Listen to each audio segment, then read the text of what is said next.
The tunnel to summer, the exit of goodbyes. நேமே கொஞ்சம் டிஃப்ரெண்டா இருக்குல்ல? ஆமாங்க, ஒரு நல்ல கருத்தை டிஃப்ரெண்டான வே ஆஃப் அப்ரோச்ல பெர்ஃபெக்ட் எமோஷன்ஸோட அழகா சொல்லப்பட்ட கதை தாங்க இது. இப்போ வாங்க கதைக்குள்ள போலாம். கதையோட ஸ்டார்டிங் சீன்ல ரெண்டு பொண்ணுங்க ஏதோ பேசிக்கிறாங்க. ஏய், உனக்கு அந்த ஒராஷிமா டனலை பத்தி தெரியுமா? என்னது? ஆமா, அந்த டனலுக்குள்ள போனா நீ கேக்குறதெல்லாம் கிடைக்குமா? அப்படியா? ஆமா, ஆனா அதுக்கு பதிலா நீ உன்னோட ஆயுள மட்டும் கொடுக்கணும். ஓ. இதுக்கு அடுத்த சீன்ல நம்ம கதையோட ஹீரோவான டோனோவை காட்டுறாங்க. டோனோக்கு ஃப்ரெண்ட்ஸ்னு சொல்லிக்க பெருசா யாரும் இல்ல. ஒரு டிபிக்கல் ஜாப்பனீஸ் ஸ்கூல் பாய் கேரக்டரா தான் நம்ம டோனோவை காட்டுறாங்க. ஈவினிங் ஸ்கூல் பெல் அடிச்சதும் தன்னோட கொடை எடுத்துக்கிட்டு கிளாஸ்ல இருந்து எந்திரிச்சு அமைதியா கிளம்புறான் டோனோ. அப்போ மழை வேற பெஞ்சிட்டு இருந்தது. அவன் வீட்டுக்கு போகணும்னா ட்ரெயின்ல தான் போயாகணும். சோ அந்த மலையிலையும் ஒரு வழியா ஸ்டேஷனுக்கு வந்துட்டான். அந்த ஸ்டேஷன்ல தூரத்துல பார்த்தா ஒரு பொண்ணு உட்கார்ந்து இருக்கிறது தெரியுது. அவங்கதான் நம்ம கதையோட ஹீரோயின். அப்போ ஸ்டேஷன்ல ஒரு அனௌன்ஸ்மெண்ட் வருது. அதுல ட்ரெயின் வந்துட்டு இருக்கப்போ சில அனிமல்ஸ் குறுக்க வந்ததால ட்ரெயின் ஒரு 30 மினிட்ஸ் டிலேவா வரும்னு அனௌன்ஸ் பண்றாங்க. இந்த அனௌன்ஸ்மெண்ட்டை கேட்டதும் டோனோ அந்த பொண்ணு பக்கத்துல போயிட்டு, இங்க இந்த மாதிரி நடக்கிறதெல்லாம் ரொம்ப சகஜம் தான், அம்மான் இதுக்கு முன்னாடி நான் இங்க பார்த்தது இல்லையே அப்படின்னு சொல்லி பேச ஆரம்பிக்கிறான். அப்போ அந்த பொண்ணு ஃபுல்லா நனைஞ்சிருந்தது கவனிக்கிறான். அதை பார்த்ததும் நம்ம ஹீரோ, இந்த கொடையை வாங்கிக்கோ. எதுக்கு? இல்ல நீ ஃபுல்லா நனைஞ்சிருக்கியே அதான். ஏன் உன்கிட்ட இன்னொரு கொடை இருக்கா? உனக்கு வேணாமா? இல்ல, என்னோட வீடு ஸ்டேஷன் பக்கத்துல தான் இருக்கு, சோ எனக்கு ஒரு பிரச்சனையும் இல்ல. அதுவும் இல்லாம நீ இப்படியே நனைஞ்சுக்கிட்டே போனா உங்க வீட்டுல உன்னோட பேரண்ட்ஸ் உன்னை பார்த்து கவலைப்படுவாங்கல்ல.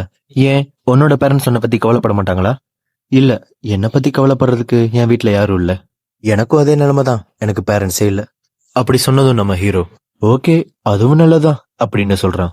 உடனே அந்த பொண்ணு திரும்பி பார்த்து என்ன நினைச்சான்னு தெரியல, அந்த கொடையை கொடுன்னு சொல்லி வாங்கிக்கிறா. அதுக்கப்புறம் நம்ம ஹீரோ கிட்ட இந்த கொடையை அவன்கிட்ட திருப்பி கொடுக்கணுமே, உன்னோட நேமும் உன் கான்டாக்ட் நம்பரும் கொடுன்னு சொல்லி அந்த பொண்ணு கேக்குறா. அப்புறம் ரெண்டு பேரும் அவங்க கான்டாக்ட்ஸை ஷேர் பண்ணிக்கிறாங்க. அப்போதான் அந்த பொண்ணோட பேரு ஆன்ஜுங்கிறது நமக்கு தெரிய வருது. இதுல இருந்து கதை ஆரம்பிக்குது. அந்த சீன் அங்க கட் பண்ணி நெக்ஸ்ட் சீன்ல அந்த பொண்ணு நம்ம ஹீரோ படிக்கிற அதே ஸ்கூலுக்கு அதே கிளாஸ்க்கு டிரான்ஸ்பர் ஆகி வர்றத காட்டுறாங்க. அப்புறம் அந்த பொண்ணு நம்ம ஹீரோவை பார்த்து, இனிமே நம்ம கிளாஸ்மேட்ஸ்ல, சோ உன்னோட கொடையை நாளைக்கு வந்து கொடுத்துறேன் அப்படின்னு சொல்றா. இதை பார்த்தது நம்ம ஹீரோட கிளாஸ்மேட் ஹீரோ கிட்ட வந்து, என்ன டோனோ, பொண்ணு வந்தவனே உஷார் பண்ணிட்ட போல, என்ன அது கொடை கதை? அதெல்லாம் ஒண்ணும் இல்ல, சுமாரு.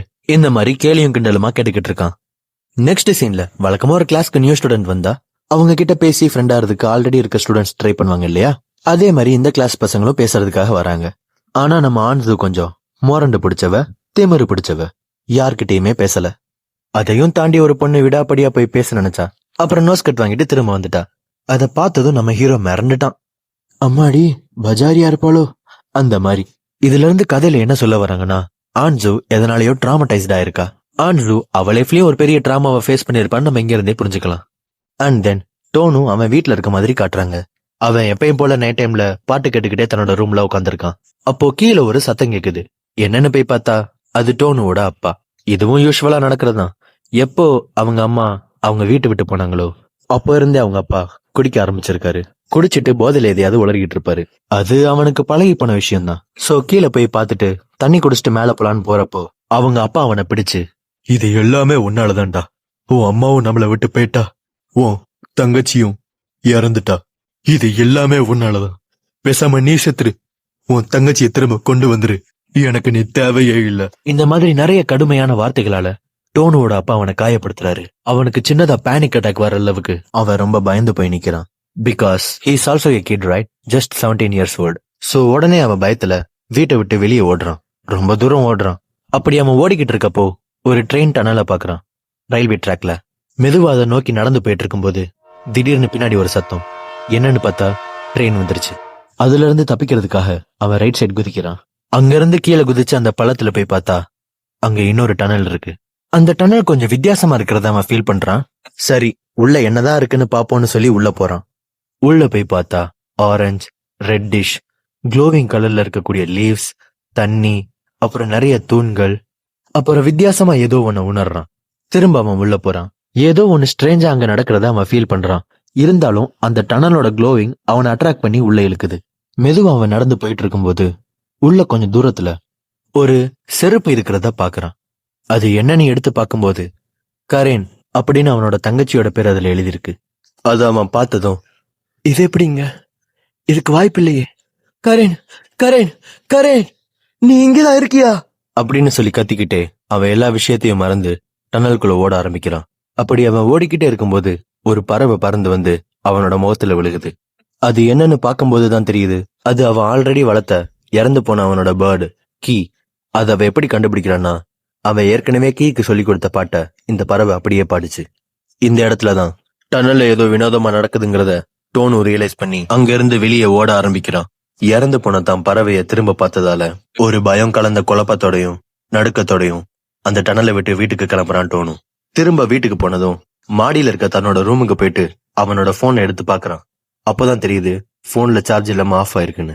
அதை பார்த்ததும், நான் போறதுக்கு முன்னாடி சார்ஜ் இருந்தது, அதுக்குள்ள எப்படி ஆஃப் ஆச்சு அப்படின்னு சொல்லி யோசிச்சுக்கிட்டு அந்த போனுக்கு சார்ஜ போடுறான். அப்போ அவனுக்கு அவங்க அப்பாவோட சத்தம் கேக்குது. அவங்க அப்பாவோட சத்தம் கேட்டதும், மனுஷன் திரும்ப வந்துட்டாரா அப்படிங்கிற மாதிரி ஒரு கடுப்பான பார்வையோடய எந்திரிச்சு நிக்கிறான். அவன் அப்பா வந்ததும் அவனை பார்த்து, டேய் எங்கடா போன? நான் ஏதோ போதையில கோவத்துல பேசிட்டேன்னா அதுக்காக ஒரு வாரம் வீட்டை விட்டு போயிருவியா? ஒரு வாரமா? ஆமாடா, ஒரு வாரமா நானும் தேடுறேன். நீ ஸ்கூலுக்கு தான் போனியா இல்ல உன் ஃப்ரெண்டு வீட்ல இங்க தங்குனியா? சும்மா சொல்லு, நான் எதுவும் சொல்ல மாட்டேன். ஃப்ரெண்டு இல்ல, நான் சும்மா ஜஸ்ட் வாக்கிங் தான் போனேன். வாக்கிங்கா? நீ என்கிட்ட சொல்ல வேணான்னு விருப்பப்பட்டா ஒன்னும் பிரச்சனை இல்ல, ஆனா திரும்ப இந்த மாதிரி பண்ணிடாத.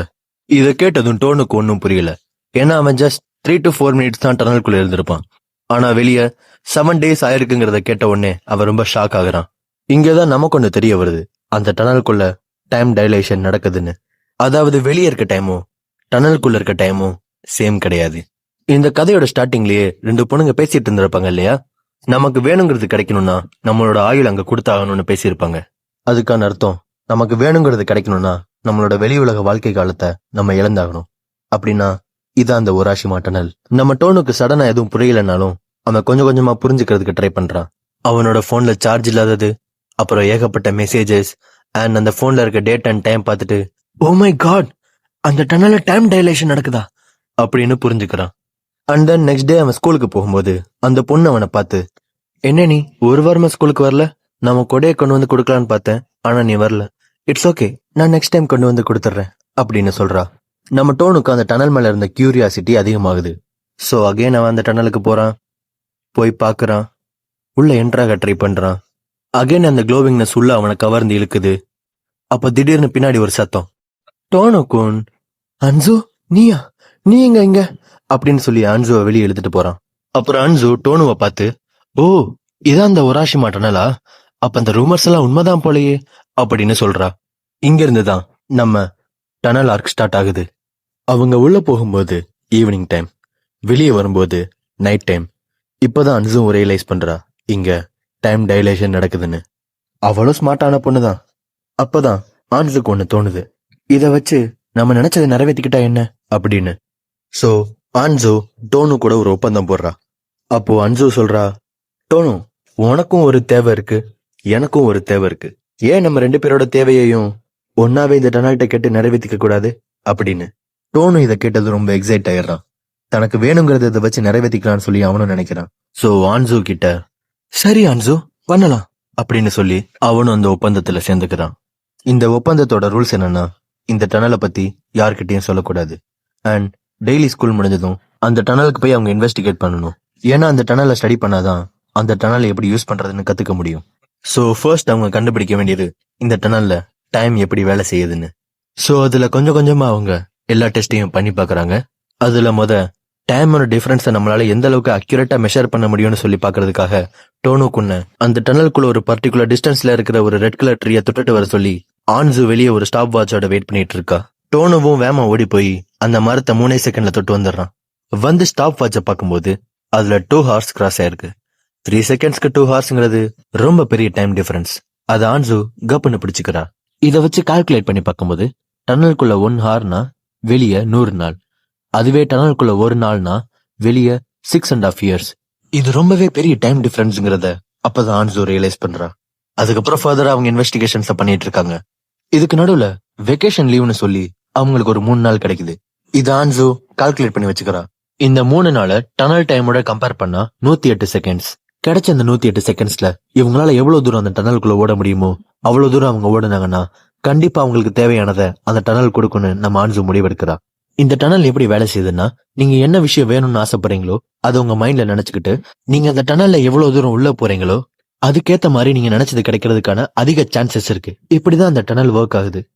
இதுக்கு முன்னாடி டோனு அந்த டனலுக்குள்ள ஃபர்ஸ்ட் டைம் போறப்ப கூட அவனோட தங்கச்சி பத்தியும் அவ கூட இருந்தப்ப இருக்க மெமரிஸ் பத்தியும் தான் நினைச்சுக்கிட்டே போயிருப்பான். அப்படி அவன் போறப்பதான் அவன் நினைச்சதுக்கு சம்பந்தப்பட்டது அவனுக்கு ஒன்னொன்னா கிடைச்சது. சோ இப்படிதான் அந்த டனல் ஒர்க் ஆகுது. சோ இந்த வெக்கேஷன் பிளான டிஸ்கஸ் பண்றதுக்காக ஆன்சு டோனு ஒரு அக்வாரியம்க்கு வர சொல்லியிருப்பா. 2 பேரும் அங்க மீட் பண்ணும்போது, ஓ இந்த அக்வாரியமா, நான் இந்த இடத்துக்கு என் பேரண்ட்ஸ் கூட பல தடவை வந்திருக்கேன் அப்படின்னு டோனு சொல்றான்.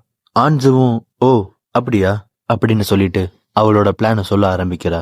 நமக்கு இப்போ 108 செகண்ட்ஸ் இருக்கணும், அந்த டைமை யூஸ் பண்ணி நம்ம உள்ள போயிட்டு வரணும்னு ஆன்சு டோனு கிட்ட தன்னோட பிளானை எல்லாம் எக்ஸ்பிளைன் பண்ணிட்டு இருக்கா. அப்போதான் டோனு அவனுக்கு அந்த டனல்ல இருந்து என்ன வேணுங்கிறத ஆன்சு கிட்ட ஃபர்ஸ்ட் டைமா சொல்றான். எனக்கு ஒரு தங்கச்சி இருந்தா, அவ பேரு கரேன். ரொம்ப நல்ல தங்கச்சி, ரொம்ப ஸ்வீட்டான ஒரு பொண்ணு. அவ எப்பயுமே என் கூட தான் இருப்பா. நான் கோவத்துல சில சமயம் அவளை பிடிக்கலன்னு சொன்னாலும், உன்னை எனக்கு ரொம்ப பிடிக்கும் அப்படின்னு சொல்லுவா. எனக்கு அப்போ பீட்டில்ஸ கலெக்ட் பண்ற ஒரு பெரிய ஹாபி இருந்தது. ரைனோசரஸ் பீட்டல்னு ஒரு அரிய வகை வண்டு. அத பத்தி நான் அவகிட்ட நிறைய தடவை சொல்லியிருக்கேன். இந்த வகை வண்டுங்க மரத்தோட உச்சியில தான் இருக்கும். அதனால நான் எவ்வளவோ முயற்சி பண்ணியும் என்னால அதை பிடிக்க முடியல. ஒரு நாள் நான் வீட்டுக்கு வந்து பார்க்கும்போது அவ மரத்துல இருந்து கீழே விழுந்து இறந்து போயிருந்தா. அவ ஏன் மரத்துல ஏறுனா என்ன காரணம்னு பார்க்கும்போதுதான் தெரிய வந்தது, நான் ஆசைப்பட்ட அந்த ரைனோசரஸ் பீட்டில எனக்காக பிடிக்கிறதுக்காக தான் அவ அவ்வளவு உயரமான மரத்துல ஏறி கீழே விழுந்து இறந்துட்டா. இதனால எனக்கு ஒரு பெரிய கில்ட், என்னாலதான் அவ இறந்து போனா அப்படின்னு ஒரு குற்ற உணர்ச்சி. அதனாலதான் நான் அவளை திரும்ப இந்த உலகத்துக்கு கொண்டு வர போறேன், அந்த டனலோட உதவியால. இதுதான் என்னோட விஷ் அப்படின்னு டோனு அவனோட பேக் ஸ்டோரியா ஆன்சு கிட்ட சொல்றான். ஆன்சுவும் அதை கேட்டுட்டு ஓ அப்படியா அப்படின்னு சொல்லி நடந்ததை நினைச்சு அவ்வளவு வருத்தப்படுறா. இன்னும் நமக்கு ஆன்சுவோட பேக் ஸ்டோரி என்னன்னு தெரியல. சோ அவ சொல்ற வர வெயிட் பண்ணி தான் பார்க்கணும். இந்த அக்வாரியம் சீன் முடிஞ்சதும் அடுத்து அவங்க டனலுக்குள்ள போக ரெடி ஆகுறாங்க. இப்ப அவங்களுக்கு 108 செகண்ட்ஸ் தான் டைம் இருக்கு. சோ முடிஞ்ச வர வேகமா ஓடணும். அவங்க 2 பேருமே ஓடுறதுக்கு தயாரா இருக்காங்க. தென் டைம் ஸ்டார்ட் ஆகுது. ஓடுறாங்க. ஆன்சு அவ அடைய நினைக்கிறதுல ரொம்ப தீவிரமா இருக்கிறதால அவ டோனுவையும் தாண்டி வேகமா ஓடிக்கிட்டு இருக்கா. ஓடுனதுல டைம் ரொம்ப ஆகிடுது. ஆன்சு டைம் ஆயிடுச்சு, நம்ம திரும்பி ஆகணும், டைம் பத்தாது அப்படின்னு டோனு ஆன்சுவை பார்த்து சொல்றான். அதுக்கு ஆன்சு இல்ல இல்ல இன்னும் கொஞ்ச தூரம் தான் அப்படின்னு சொல்லி முன்னாடி ஓடுறா. அப்படி ஓடிக்கிட்டு இருக்கும்போதே அவ முகத்துல ஒரு 4-5 பேப்பர் வந்து விழுகுது. அந்த பேப்பர்ஸ் எல்லாம் பார்க்க மங்காவோட பேஜஸ் மாதிரி தெரியுது. உடனே டோனு இதையெல்லாம் எடுக்க நேரம் இல்ல, டைம் ஆச்சு, வா போலாம் அப்படின்னு சொல்றான். அதுக்கு ஆன்சு இல்ல நீ முன்னாடி போ, நான் வரேன் அப்படின்னு சொல்லி கத்துறா. உடனே டோனுவும் போய் எல்லா பேப்பர்ஸையும் எடுக்க ஹெல்ப் பண்றான். எல்லா பேப்பர்ஸையும் எடுத்துட்டு வெளியே வராங்க. அவங்க சொன்ன வெக்கேஷனும் முடிஞ்சிருச்சு. டோனுக்கு ஒன்னும் புரியல. வெளியே வந்ததும் எதுக்கு இந்த பேப்பர்ஸ்க்காக இவ்வளவு ரிஸ்க் எடுக்கிற அப்படின்னு சொல்லி ஆன்சுவை பார்த்து கேக்குறான். அதுக்கு ஆன்சு இந்த பேப்பர் மட்டும்தான் என்னோட தாத்தாவோட ஞாபகமா என்கிட்ட இருக்கு அப்படின்னு சொல்றா. அப்புறம் சொன்ன மாதிரி அவங்களோட 3 நாள் வெக்கேஷனும் அந்த டனலோட 108 செகண்ட்ஸ்லயே முடிஞ்சிருச்சு. வெளியே நல்லா மழை பெஞ்சிட்டு இருந்தது. அவங்க 2 பேருமே நனைஞ்சிட்டாங்க. சோ ட்ரை ஆஃப் ஆறதுக்காக ஆன்சுவோட அபார்ட்மெண்ட்டுக்கு 2 பேரும் போறாங்க. இப்பதான் ஆன்சு அவளோட பேக் ஸ்டோரிய சொல்ல ஆரம்பிக்கிறா. அவளுக்கு ஒரு தாத்தா இருந்திருக்காரு. அவர் ஒரு மங்கா ஆர்டிஸ்ட். அவருக்கு மங்கா எழுதுறதுன்னா ரொம்ப பிடிக்கும். அவர் என்னதான் நல்லா மங்கா எழுதினாலும் அது எதுவுமே சேல் ஆகலைன்னா ரெவன்யூ இருக்காது. ரெவன்யூ இல்லாததால ஆன்சுவோட அப்பா கிட்ட, அதாவது தன்னோட பையன் கிட்டதான் காசு வாங்கி மங்கா எழுதிட்டு இருந்திருக்காரு. அதனாலேயே ஆன்சுவோட அப்பா அம்மாக்கு இவரை சுத்தமா பிடிக்கல. ஏன் இந்த கிழமை எப்படி பண்றாரு, பேசாம குடுக்கறத சாப்பிட்டுட்டு இருந்தோமா, நம்ம பசங்க கூட விளையாண்டோமான்னு இல்லாம மங்கா எழுதுறேன் நம்ம உயிரை வாங்கிட்டு இருக்காரு அப்படிங்கிற மாதிரி எரிச்சல் படுறாங்க. ஆனா ஆன்சு அப்படி இல்ல. அவளுக்கு அவளோட தாத்தா எழுதின மங்கா ரொம்ப பிடிக்கும். அதனாலேயே அவளும் தன்னோட தாத்தா மாதிரி மங்கா ஆர்டிஸ்ட் ஆகணும்னு ஆசைப்பட்டா. ஒன்ஸ் அவங்க தாத்தா இறந்ததும் ஆன்சுவோட பேரண்ட்ஸ் வருத்தப்படுறதுக்கு பதிலா ரொம்ப சந்தோஷம் தான் பட்டாங்க. அப்பாடா ஒரு வழியா கிழமை போய் சேர்ந்துட்டான் அப்படிதான் நினைச்சாங்க. எப்போ ஆன்சு தானும் ஒரு மங்கா ஆர்டிஸ்ட் ஆக போறேன்னு அவங்க கிட்ட சொன்னாலோ அவங்களால கோவத்தை தாங்க முடியாம ஆன்சு அவங்க இருக்கிற டவுன்ல இருந்து வெளியேத்தி இங்க அமுச்சு வச்சுட்டாங்க. அதனாலதான் ஆன்சுவும் தன்னோட பேரண்ட்ஸ் கூட இல்லாம தனியா வாழ்ந்துட்டு இருக்கா. இத கேட்டுட்டு ஓகே, ஆனா இதனால உனக்கு இந்த டனல்ல இருந்து என்ன வேணும் அப்படின்னு டோனு ஆன்சுவை பார்த்து கேக்குறான். நான் எழுதுற மங்காவும் எல்லாருக்கும் பிடிக்கணும்னா அது ஸ்பெஷலா இருக்கணும். சோ அது எழுதுறதுக்கு ஒரு ஸ்பெஷல் டேலண்ட் வேணும்.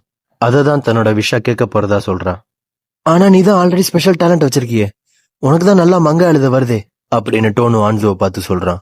ஏன்னா டனல்ல இருந்து பறந்து வந்த எல்லா மங்கா பேப்பர்ஸும் நம்ம ஆன்சு ஆல்ரெடி எழுதுனதுதான். அதையெல்லாம் படிச்சு பார்த்துட்டு இந்த கதை உண்மையாவே ரொம்ப நல்லா இருக்கு அப்படின்னு டோனு சொல்றான். அதை கேட்டு ஆன்சுவும் உள்ளுக்குள்ள கொஞ்சம் சந்தோஷப்படுறா. ஆனா வெளியே எந்த எமோஷன்ஸையும் காட்டிக்கல. சோ இங்க இந்த கான்வோ முடியுது. இப்ப அவங்க 2 பேரோட நோக்கம் என்னன்னு நமக்கு தெரிஞ்சிருச்சு. அந்த ஊர்ல ஒரு ஃபெஸ்டிவல் வருது. அதுக்காக ஆன்சு ட்ரெடிஷனலான ட்ரெஸ்ல அங்க கிளம்பி போறா. டோனும் அங்க வந்திருக்கான்.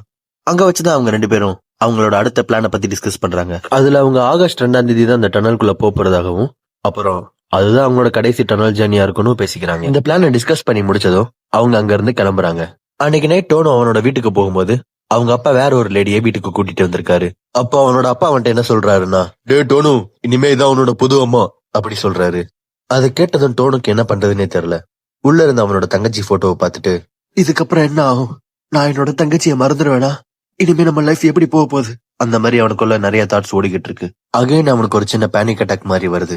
அதுல அவன் அங்கேயே வாமிட் பண்ணிடுறான். அது அவனோட புது அம்மான்னு சொன்னாங்களே, அவங்க பார்த்துட்டு என்னாச்சு இவனுக்கு அப்படின்னு சொல்றாங்க. உடனே அவன் அப்பா, டே டோனு, இங்க என்னடா அசிங்கம் பண்ற அப்படின்னு சொல்லி அவனை தூக்கி எறிகிறாரு.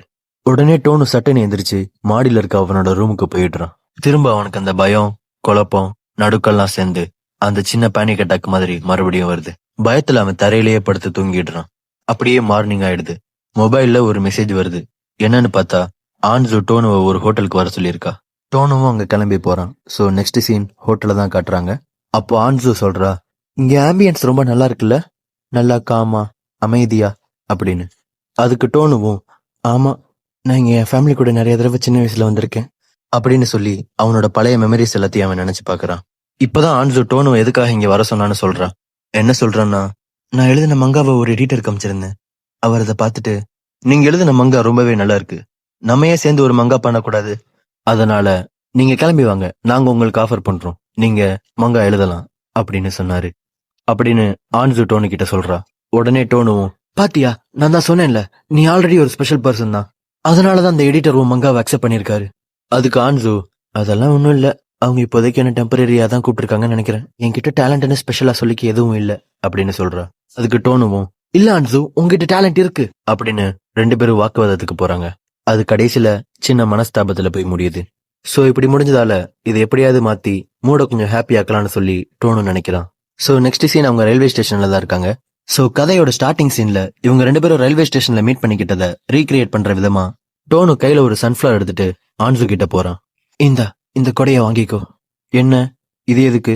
இல்ல நீ ஃபுல்லா நனைஞ்சிருக்கியாதான், இத உன் வீட்டுல பார்த்தா உன்னோட பேரண்ட்ஸ் வருத்தப்படுவாங்கல்ல. வருத்தப்படுறதுக்கு என் வீட்டுல யாரும் இல்ல. ஓ அப்படியா, அதுவும் நல்லதுதான், சரி பரவாயில்ல, கொடைய கொடு அப்படின்னு ஆன்சுவும் அந்த சன்ஃபிளவரை வாங்கிக்கிறா. கொஞ்சம் கியூட்டா ஃபன்னியா அழகா 2 பேரும் சிரிச்சுட்டு அங்க இருந்து கிளம்புறாங்க. நெக்ஸ்ட் சீன்ல ஆன்சு அவ வீட்டுல இருந்து கிளம்புறா. ஏன்னா அன்னைக்குதான் அவங்க பிளான் பண்ண ஆகஸ்ட் 2.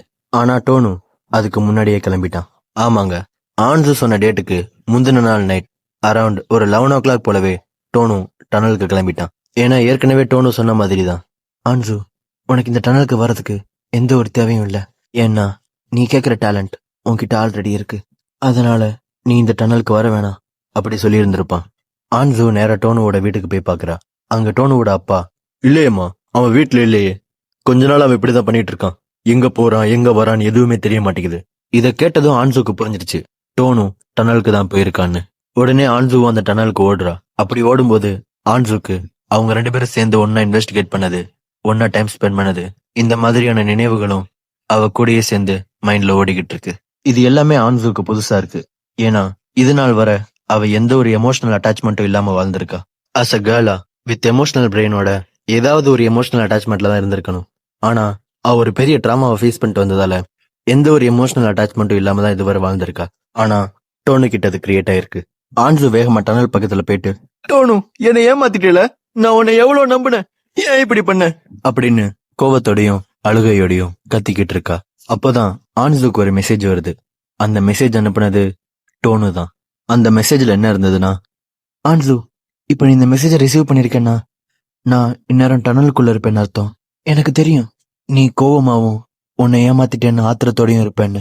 ஆனா நீயே யோசிச்சு பாரு, நீ ஆல்ரெடி ஒரு ஸ்பெஷல் பர்சன், உனக்கு மங்கா நல்லாவே எழுத தெரியும், உன் மங்கா எனக்கு ரொம்ப பிடிச்சிருந்தது, ரொம்ப நல்லா இருந்தது, அதனாலதான் எடிட்டர் உன்னை சூஸ் பண்ணியிருக்காரு. சோ இந்த டனல்ல இருந்து உனக்கு எந்த ஒரு நீடுமே இல்ல, எனக்கு மட்டும்தான் இருக்கு. அதுவும் இல்லாம இந்த டனலால ஒருத்தங்க இழந்ததை மட்டும்தான் கொடுக்க முடியுமே தவிர புதுசா எதையும் கொடுக்க முடியாது. சோ ஆல்ரெடி நீ ஒரு ஸ்பெஷலானவ தான். நான் 1000 வருஷத்துக்கு அப்புறம் வெளியே வந்தா கூட உன்னோட மங்காவை தான் ஃபர்ஸ்ட் படிக்க ஆசைப்படுவேன். சோ நீ மங்கா எழுத ஆரம்பி. உன்னோட ட்ரீமை ஃபுல்ஃபில் பண்ணு. நான் அந்த ஒரு நாளுக்காக காத்துக்கிட்டு இருப்பேன். இது ஆன்சோ பார்த்ததும் அவளுக்கு ஒண்ணுமே புரியல. ஏன்னா இந்த எமோஷன்ஸ் எல்லாம் அவளுக்கு ரொம்ப புதுசா இருந்தது. ஏன்னா இந்த மாதிரியான எமோஷன்ஸ் அவளுக்கு இதுக்கு முன்னாடி வந்ததில்ல. ஏன்னா ஆன்ஸுக்கும் அவ பேரண்ட்ஸ்க்கும் அந்த அளவுக்கு எமோஷனல் பாண்டிங் இருந்ததில்ல.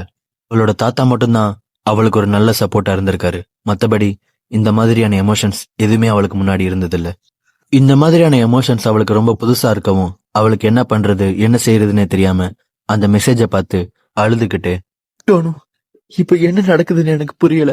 ஆனா நான் உன் கூட இருக்கணும் டோனு. இந்த உலகமே இல்லாம போனா கூட நான் உன் கூட இருக்கணும் அப்படிங்கறத மட்டும் அவ தெளிவா சொல்றா. இதுல இருந்தே நமக்கு தெரியுது டோனு மேல ஆன்சு அவளுக்கே தெரியாம காதல்ல விழுந்திருக்கான்னு. நெக்ஸ்ட் சீன்ல டோனு டனல்குள்ள இருக்கிறத காட்டுறாங்க. உள்ள அவனுக்கு 14 ஹார்ஸ் கிட்ட கிராஸ் ஆயிருக்கு.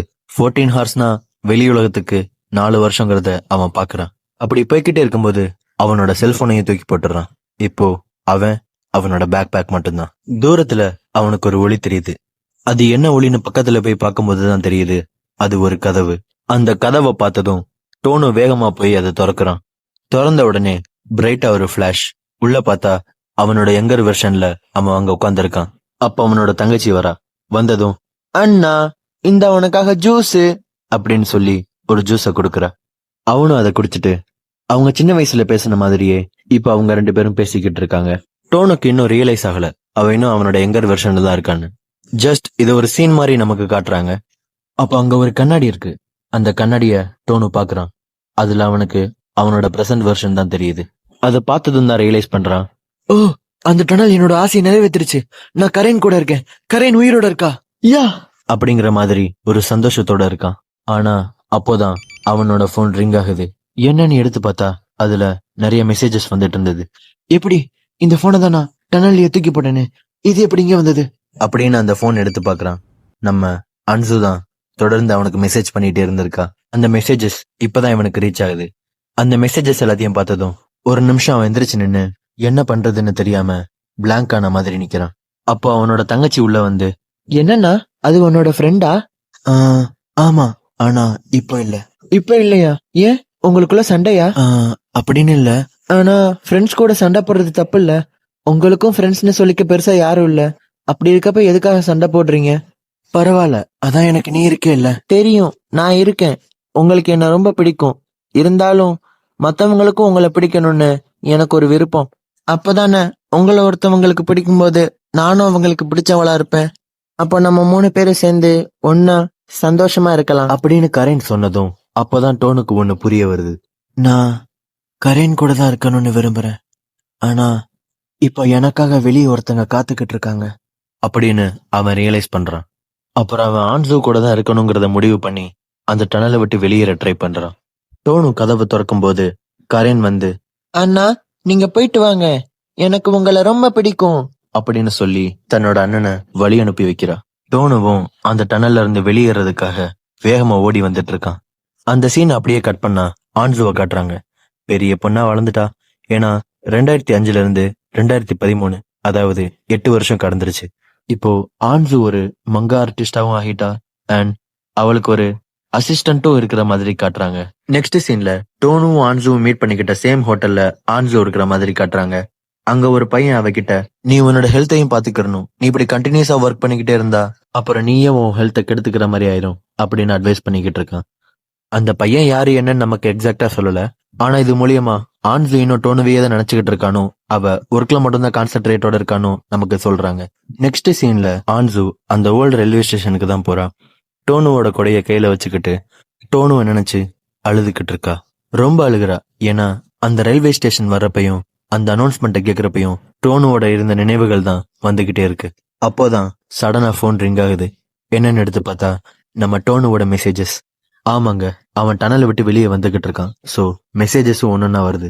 அத பார்த்ததும் ஆன்சு, டோனுவா? இல்ல, இதுக்கு வாய்ப்பே இல்லையே அப்படிங்கிற மாதிரி நினைச்சிட்டு, பரவாயில்ல இருந்தாலும் மெசேஜ் வருதுங்கிற நம்பிக்கையில அவ ஓட ஆரம்பிக்கிறா. ரொம்ப வேகமா ஓடி டனலுக்குள்ள போயிட்டு இருக்கா. டோனுவும் வேகமா ஓடி வெளியே வந்துகிட்டு இருக்கான். 2 சீனையுமே அடுத்தடுத்து காட்டிக்கிட்டு இருக்காங்க. அப்போதான் ஒரு பெரிய வெளிச்சம். வெளிச்சத்தோட முடிவுல பார்த்தா நம்ம டோனு ஆன்சுவோட மடியில படுத்திருக்கான் மயக்கத்தோட. அவன் மயக்கம் தெளிஞ்சு எந்திரிக்கிறப்ப ஆன்சு பெரிய பொண்ணா வளர்ந்துருக்கிறத பாக்குறான். அத பார்த்ததும் டோனுவுக்கு என்ன சொல்றதுன்னே தெரியல. அவங்க 2 பேரும் கண்கள் அழிய பேசிக்கிறாங்க. அப்புறம் அவங்க அந்த டனலை விட்டு எந்திரிச்சு வெளியே வரும்போது 6 மாசம் கடந்துருச்சு. அவங்க வெளியே வரப்போ அது இலையுதிர் காலம். பல வண்ணங்கள்ல அழகழகா இலைகள் மிதந்துகிட்டு இருக்கு. அதுக்கு நடுவுல அவங்க 2 பேரும் நடந்து வராங்க. அப்போ ஆன்சு சொல்றா, பரவாயில்ல, 1000 வருஷம் கழிச்சுதான் நீ வெளியே வருவேன்னு நினைச்சேன்.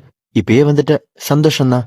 நமக்கு இன்னும் அந்த அளவுக்கு வயசாயிரல அப்படின்னு ஒரு சின்ன சிரிப்போட, ஒரு புதிய ஆர்வத்தோட அழகா நம்ம டோனுவை பார்த்து சொல்றா. அதுக்கு டோனுவும், ஆமா, இனிமே நானும் உன்னோட மங்காவை படிக்கலாம்ல அப்படின்னு ஒரு சின்ன புன்னகையோட சொல்றான். இதோட இந்த கதை முடியுது. ரொம்ப நல்லா இருந்ததுல. The tunnel to summer, the exit of goodbyes. நீங்க இந்த கதையில நல்லா கவனிச்சிருந்தீங்கன்னா, இந்த டனலோட பவர் நம்ம இழந்ததை மட்டும் நமக்கு திரும்ப கொடுக்கறது இல்ல, அது நமக்கு 2 சாய்ஸஸ் தருது. ஆமாங்க, டோனும் அவனோட போனை ஆல்ரெடி அந்த டனல்ல தூக்கி போட்டு வந்திருப்பான். ஆனா அந்த இடத்துல அந்த போன் திரும்ப வந்திருக்கும். அதுவும் ஆன்சு சென்ட் பண்ண மெசேஜஸோட. அந்த போன் எப்படி வந்ததுங்கிறத அவன் திங்க் பண்றதுக்குள்ள அந்த மெசேஜஸ் அவன் பார்த்து அவனோட மைண்டை மாத்திருப்பான்.